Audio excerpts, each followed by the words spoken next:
Азамат 5 секунд қойсаңдар.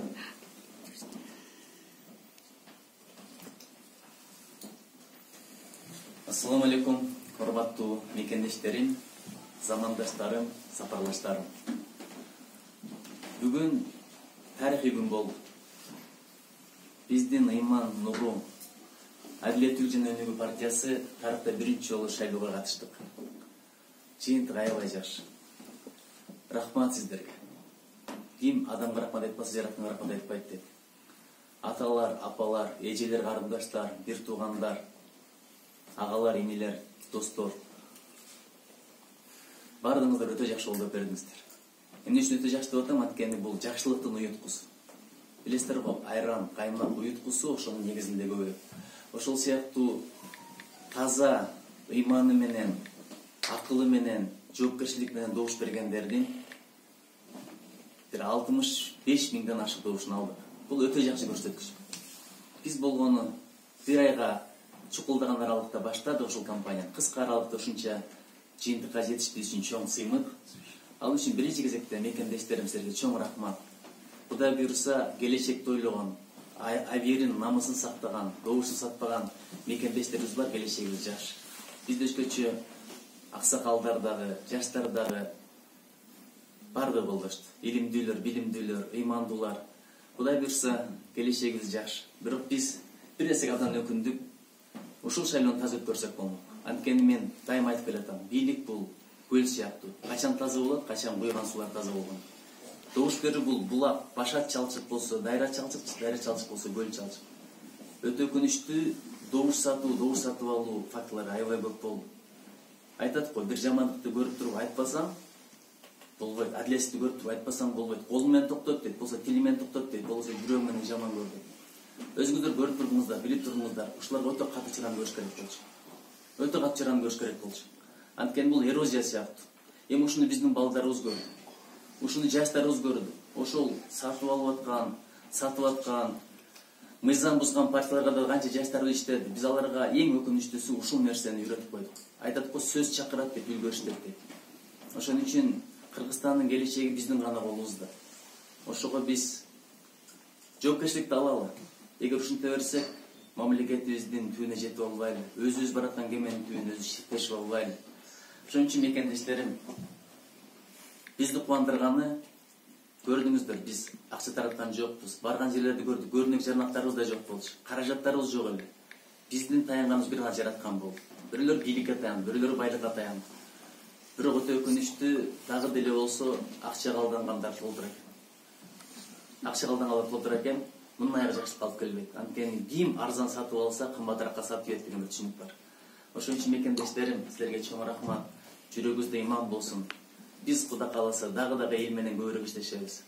Элибиздин ыйманын байытыш керек. Анткени байлык, бийлик колдон кирип бүгүн бар эртең жок нерсе. Акыретке кетсең, алардын бир грамм да пайдасы жок. Бирок ыйманың, амалың, жакшы жүрүм турумуң, жакшы ниетиң, жакшы кыласың, сенин чынгы байлыгың ошол экен.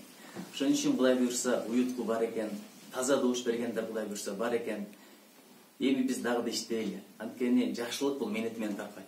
Тикенек жөн эле өсө берет. Асманга таш тыркытсаң колуң алма болуп түшпөйт экен. Ошон үчүн менет кылалы, бирибизди жакшылыкка чакыралы, жамандыктан кайтаралы. Дүйнөдө бир кадыр-бартты жайтабалы. Адилетсиздиктин мизин майтаралы. Бул биздин колубуздагы нерсе, четиркөлүктөрдүн колундагы нерсе эмес. Ошон үчүн мекендештерим, бул шайлоо чын-чынына келгенде элибиздин чыныгы маанайын чагылдырбайт. Бизге аябай көп жалгалар чагылды. Чындык чыркырап турган жерде жөн эле тиги танка тебеленде тигилип кетет экен жалган жала деген. Чындык ордунан козголгон чокту жалган дүйнөнү айланып чыгат экен. Бизги ага тууган кылды, буга тууган кылды, 100% тууган деп айткандар болду. Кантип жаладан коркпойт, кантип акыреттеги жоопкерчиликтен коркпойт. Ошол эле мезгилде аркасында тигил турат экен, бул турат экен. Кайсы өлкөдө эң бир аты булганган адамдар партия түзүп алып ийгилик жарата алат. Бул өтө өкүнүчтүү көрүнүш. Ошон үчүн Кудай буйруса, жүрөк таза болсо амалың болот, амалың болсо адамың болот, адамың болсо адамың болот, андан кийин Аллаң болот. Бир дүйнөнү өзгөртүү бул акча менен болбойт, бул дүйнө менен болбойт. Бул жан дүйнө өзгөрмөсөнүн бардыгы бекер экен. Ошон үчүн мекендештерим, белди бек бойлуу. Алдыда чоң ашуулар бар, узан сапар бар. ошол сапарда тилектеш бололу, замандаш бололу. Ошол сапарда бири бирибизди колдойлу, коргойлу, жолдойлу. Кудай буйрса баардыгы жакшы болот. Элита деген бул алыс ойлонот. Алыска аркан таштайт. Жолубуз алыс, ал татаал. Тоскоолдуктарды бузуп өтүш керек. Бирок бизге ынтымак керек. Биз бул шайлоонун жыйынтыгын чын-чынына келгенде тааныбайбыз. Бирок мекендештерим белди бек бойлуу. Адеп болмосо, ыйман болмосо баардыгы жайына келет. Ошон үчүн Кыргызстандын туусун бийик кармайлы. Ушинтип жүрүп башка бирөөнүн туусун кармап калбайлы, башка бирөөнүн баш кийимин кийип калбайлы. Ар бирибиз ушул өлкөнүн үчүн жоопкерчиликти ала билели. Тиги же буга артып койбостон, чет өлкөдөн гранттарды же гум помощторду бүтпөстөн өзүбүзгө өз таянып, өзүбүздүн акылыбызга, өзүбүздүн ыйманыбызга, өзүбүздүн намыска таянып. Айтат го, илим жок болсо китептен табасың, байлык жок болсо соодадан табасың дейт, бирок ыйман менен намысты жоготсоң каяктан табасың? Ошон үчүн биз жаңыдан баштаган партия ушунча ийгилик жарата алдык. Бул сиздердин колдоңуздар менен, батаңыздар менен болду. Азыр жаштар бул жерде ыйлап турат. Өтө өкүнүчтүү. Мага эң оор ушулардын көз жашын көрүш болду. Ушул көз жаштар мындан ары уланбасын, күл болбосун. Ошон үчүн намыска келели, арга келели. Тарыхый бир шанс болчу таза шайлоо өткөзүш боюнча. Бирок колдон чыгардык.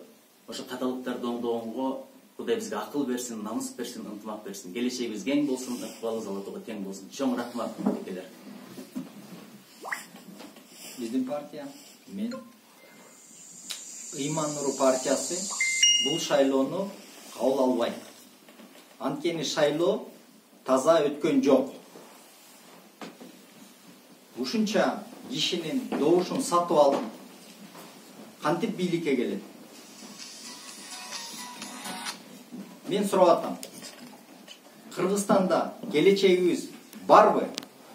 Эгерде алып сатуу болсо, келечеги жок. Анткени саткан, сатып алган, эртең сатат, дагы сатып алат. Кыргызстандын келечеги үчүн биз таза шайлоо өткөрүшүбүз керек болчу.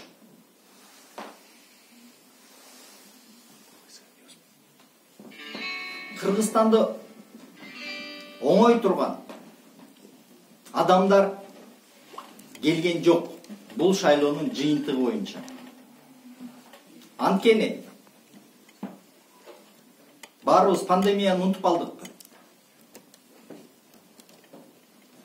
Өкмөт иштеген жок. Ошол эле депутаттар азыр парламентке келет. Кайсы жүзү менен элди карайт. Ошондуктан биздин партия күрөшөт. Алып сатуу фактылар боюнча ЦИКка, сотко биз беребиз. Эгерде ошондо да биздин оюбузду укпаса, биз болсо каршы чыгабыз. Я орусчада айтып кетейин. Наша партия Ыйман Нуру не признает итогов выбора. Потому что тот расклад, который получился, не отражает мнение населения Кыргызстана. Две партии, они берут 90 мандатов. Биримдик и Мекенем Кыргызстан. В их составе очень много депутатов с предыдущего состава, которые показали свою работу. И как с этим мы можем согласиться? Никак. И мы должны бороться. Я нисколько не сожалею, что наша партия не прошла. Я очень сожалею в том, что партии, которые занимались подкупом, давлением, заняли первые, вторые, третьи места. Это означает,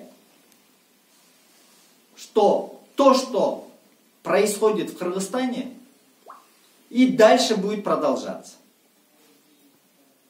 И теперь, когда они убедились, что могут покупать и продавать, они это продолжат с удвоенной энергией. Если мы сейчас их не остановим. Мы должны бороться. Мой сын видел, как во дворе покупали голоса.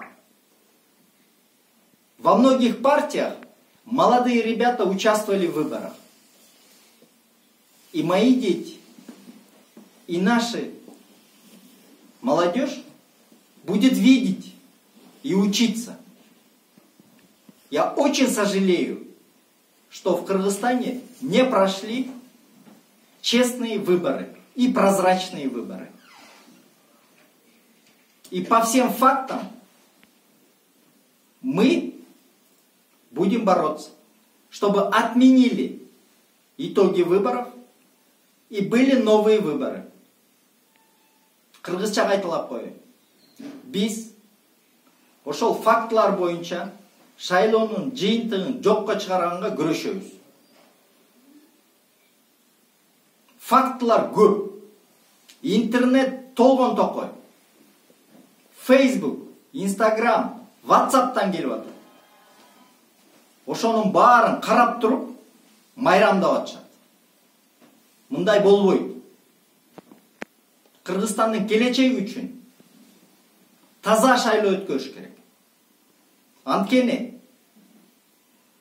шайлоо бул эгемендүүлүктүн белгиси. Канча элдер өздөрүн ушул өз бийлигин шайлап алыш үчүн күрөшүп атат. Кыргызстан эгемендүү. Кыргызстанда таза шайлоо өткөрүшүбүз керек. Ошондо таза адамдар келиш керек.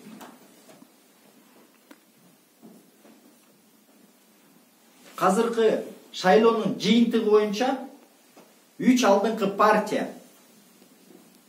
Биримдик, Мекенем Кыргызстан, Кыргызстан партиялары 100 мандаттан ашык мандатка ээ болот.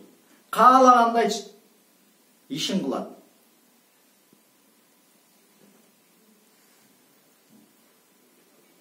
Мунун баарын чыркыратып туруп, ушуга барышты. Мен буга каршымын.